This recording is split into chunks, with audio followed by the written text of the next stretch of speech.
ये कहानी है सुखपुर नामक गांव की, जहां दादी नानी की तरह तरह के किस्से हर दीवार में बसे हैं।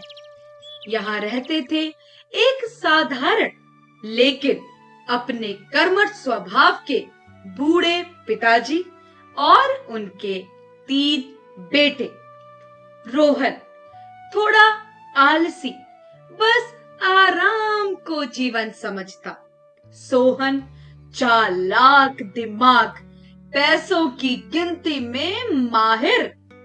मोहन सबसे छोटा, सरल और अपने पिताजी की सेवा में सदा तत्पर। तीनों का स्वभाव बिल्कुल भिन्न, लेकिन घर में छुपा था एक ऐसा राज जो सबकी परख करने वाला था। एक दिन की बात है, पिताजी और शर्मा जी पुराने संदूक के सामने बैठे थे। तभी शर्मा जी कहते हैं, भाई साहब, ये क्या है? इतने सालों से ताले में बंद करके रखा है, कभी खोला भी नहीं। शर्मा जी, इसमें सोने का गोल कप्पा है। मुझे ये अपने पिताजी से मिला था। एक बार जब गांव में संकट आया था, तब हमने अपनी संपत्ति बांट दी थी। गांव वाले इतने आभारी हुए कि सबने मिलकर आशीर्वाद के रूप में ये गोलगप्पा मेरे पिताजी को दिया था। ये खाने की चीज नहीं, बल्कि सेवा और त्याग की निशानी है।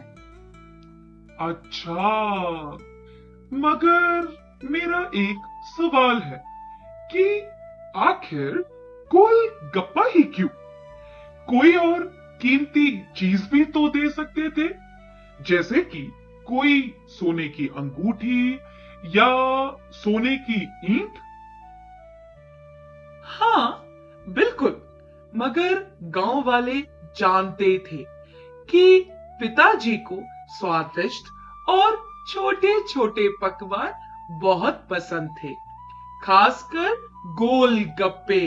वो बचपन से ही गोलगप्पे बड़े शौक से खाते थे और जब भी, चाहे वो परेशान हो या खुश हो, तो सिर्फ गोलगप्पे ही ढूंढते थे।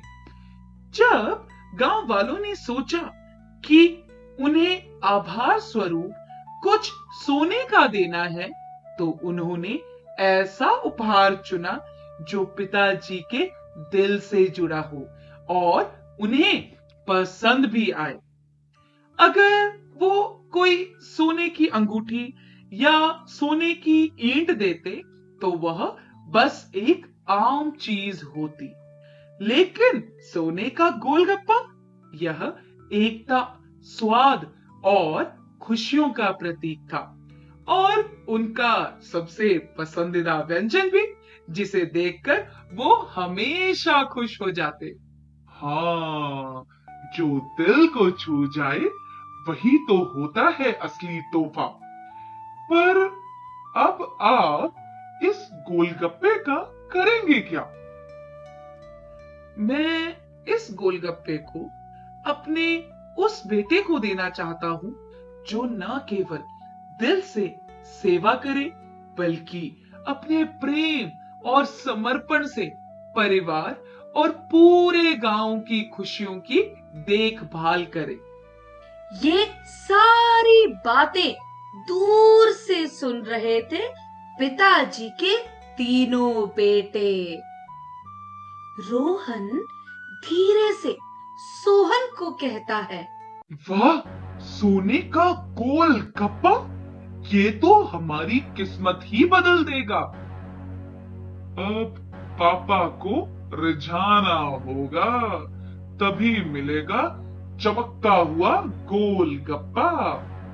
रोहन और सोहन सिर्फ लालच में थे, लेकिन मोहन का मन सेवा भाव से भरा था और बिना कोई लालच दिखाए रोज की तरह अपने पिताजी का ख्याल रखता था। अगले दिन की सुबह रोहन दिखावे के लिए बाजार से आम लाता है, जबकि सोहन रंग बिरंगी सब्जियां लेकर आया। पिताजी देखिए, आपके लिए मैं मीठे मीठे आम लाया हूँ। पिताजी, ये सब्जियां सिर्फ और सिर्फ आपके लिए ही हैं। बाहरी तौर पर दोनों सेवा कर रहे थे, पर दिल में सिर्फ लालच था।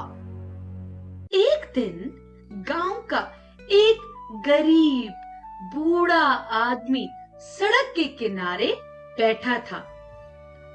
रोहन, सोहन और मोहन भी उसी सड़क से गुजर रहे थे, पर रोहन और सोहन उसे नजरअंदाज कर आगे चल पड़े। तभी पीछे से आता हुआ मोहन उस बूढ़े आदमी के पास जाकर कहता है, दादाजी, आप कैसे हैं? क्या आपको कुछ चाहिए? हाँ बेटा, अगर हो सकता है तो थोड़ा सा पानी पिला दो। मोहन तुरंत अपने पास से पानी और थोड़े फल निकालकर बूढ़े आदमी को दे देता है। बेटा, तेरा दिल बहुत अच्छा है। भगवान तुझे हमेशा खुश रखे। ये दृश्य पिताजी दूर से खड़े होकर देख रहे थे। उनके चेहरे पर हल्की सी मुस्कान आ जाती है और पिताजी मन ही मन सोचते हैं, यही है सच्ची सेवा और दया। पिताजी के दिल में धीरे धीरे ये बात घर करने लग गई कि गोलगप्पे का असली हकदार कौन बनेगा। कुछ ही हफ्तों बाद पिताजी अचानक बीमार पड़ गए। पिताजी कमजोर आवाज में कहते हैं, बेटा, कोई मुझे एक गिलास पानी पिला दो। अभी नहीं, अभी मैं गेम में बिजी हूँ। सोहन जल्दी में बैग उठाते हुए कहता है, ऑफिस जा रहा हूँ पापा, जल्दी में हूँ। मोहन दौड़कर पानी लाता है। ये लीजिए पिताजी, धीरे धीरे पीजिए। अब पिताजी को सब साफ साफ समझ आ चुका था। पिताजी भावुक होकर मोहन की ओर देखते हैं और कहते हैं, आज मैं पहचान गया कि कौन है इस गोलगप्पे का असली हकदार। सेवा और प्रेम सबसे बड़ी दौलत है। गोलगप्पा तीनों का है, पर इसकी देख रेख मोहन करेगा।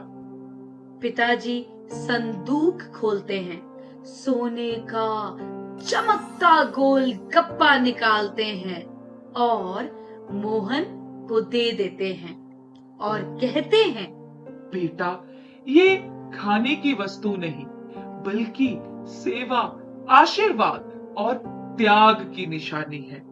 जो भी जीवन भर प्रेम और त्याग दिखाएगा, वही सबसे बड़ा धनवान बनेगा और वही होगा सच्चा मालिक। रोहन और सोहन दोनों बहुत शर्मिंदा हो जाते हैं और अपने भाई और पिताजी से माफी मांगते हैं।